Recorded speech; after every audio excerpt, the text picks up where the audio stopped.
Good morning and welcome back. We are on to the last couple of chapters today. I am going to finish this whole book today and then I'm going to have a look at starting a different one next week.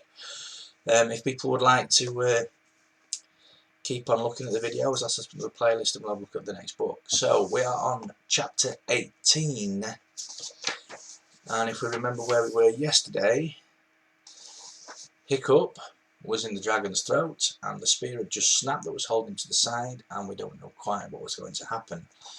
Chapter 18 hints at something rather fantastic.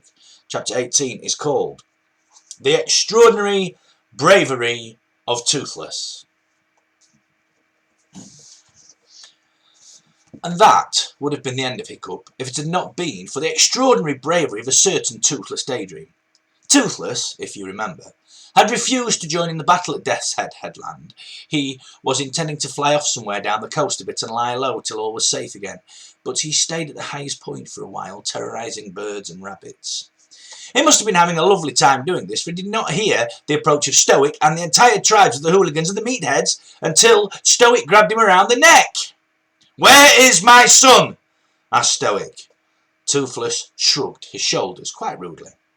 "Where is my son?" bawled Stoic with an awe-inspiring yell so loud that Toothless's ears trembled. Toothless pointed to Death's Head headland. "Show me," said Stoic grimly. Under Stoic's fierce eye, Toothless reluctantly flapped off towards Death's Head headland, followed by the two tribes. They arrived just in time to see the terrible monster throw Hiccup high in the air and catch him in his mouth like a whelk. So much for the fiendishly clever plan, thought Toothless. He was about to use the opportunity of Stoic's obvious distraction to sneak off to a place of safety when somebody stopped him. Nobody knows what that something was.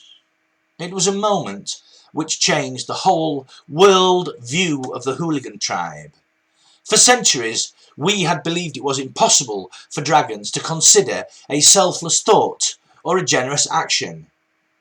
But what Toothless did next is impossible to explain as being in his own best interests at this time.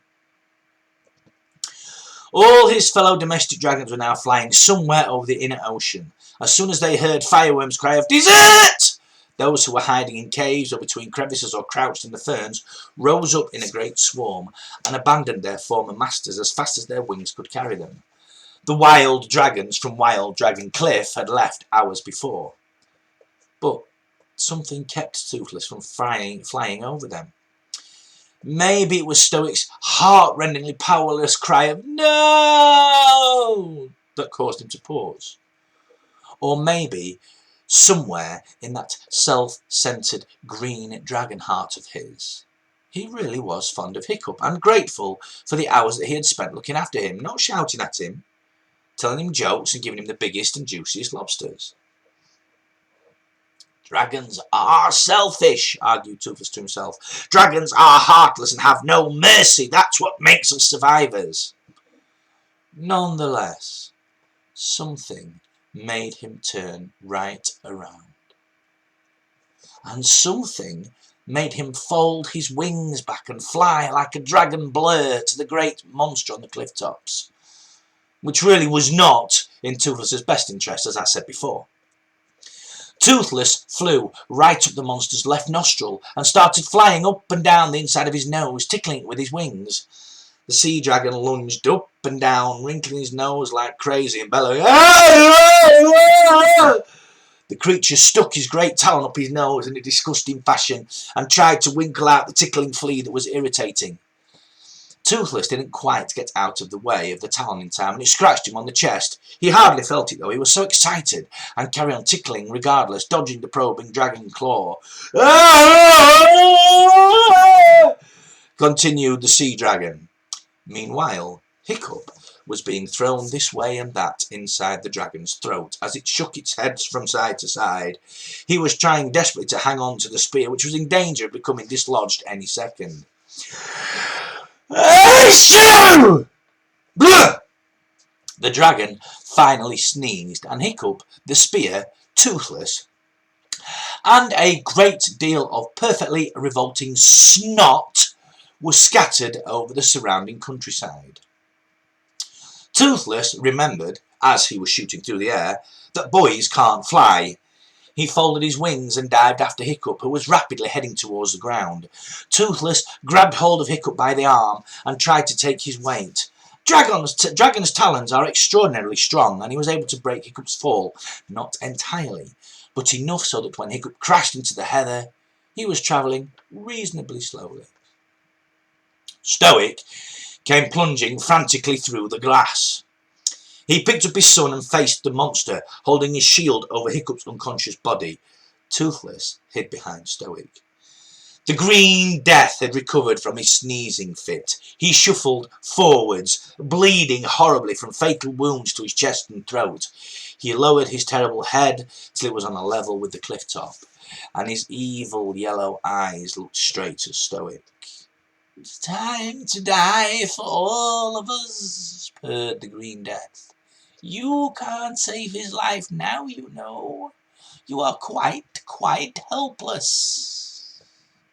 My fire will melt that shield like butter." The Green Death opened his mouth. He slowly sucked in a breath. Stoic tried to grab onto chunks of heather to hold them fast, but Stoic, Hiccup and Toothless were being dragged slowly but surely towards the gigantic black tunnel that was the monster's open jaws. The Green Death paused for a moment before he blew out again, enjoying their terror. "This is what happens if you don't listen to the dragon law," shrieked Toothless to himself in horror as he peered around the side of Stoic's cloak. The monster puffed out his cheeks, and Stoic and Toothless waited for flames to consume them. But no fire came out. The Green Death looked very surprised. He puffed out his cheeks again and blew a little harder.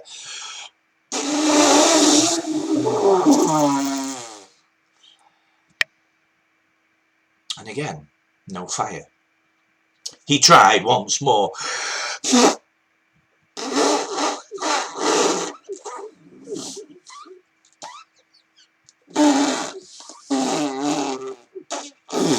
And his head seemed to be turning a strange purplish colour with the effort of blowing, and it seemed to be swelling bigger and bigger, as if he was being pumped up with air from the inside.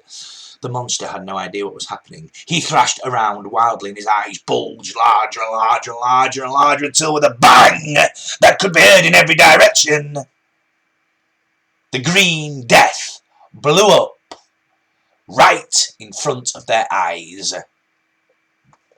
Now, this may seem like some kind of miracle, or an intervention on the part of the gods, but in fact there is a quite logical explanation.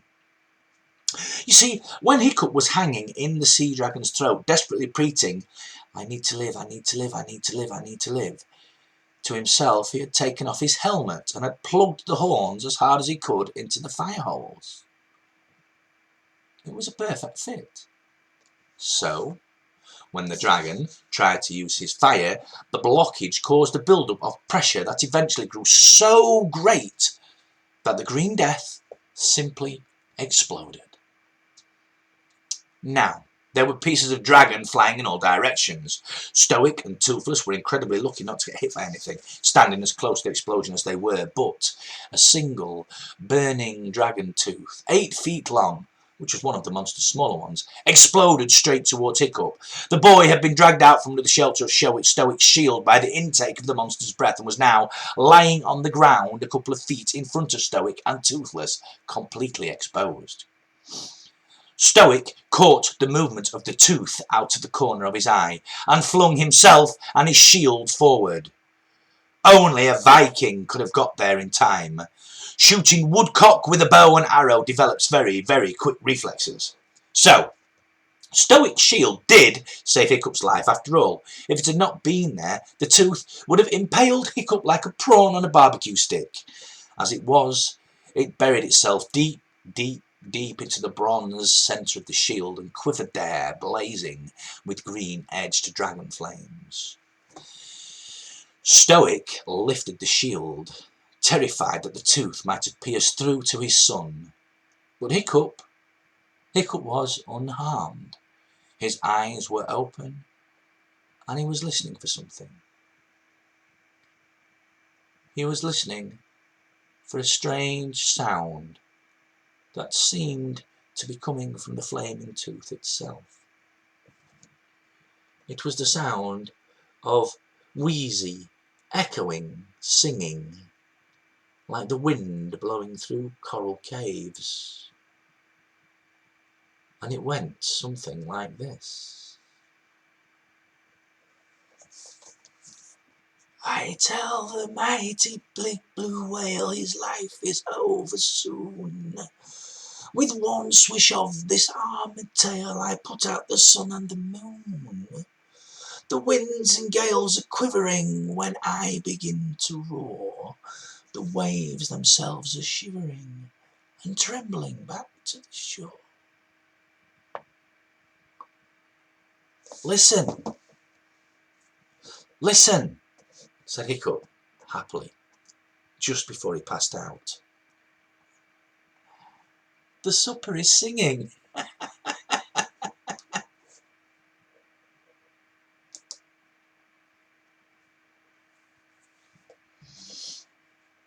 And that's that. So, I have 2 chapters left, the last chapter of the book and the epilogue. I will do something a little bit different for those, I think. See you all soon. Bye bye.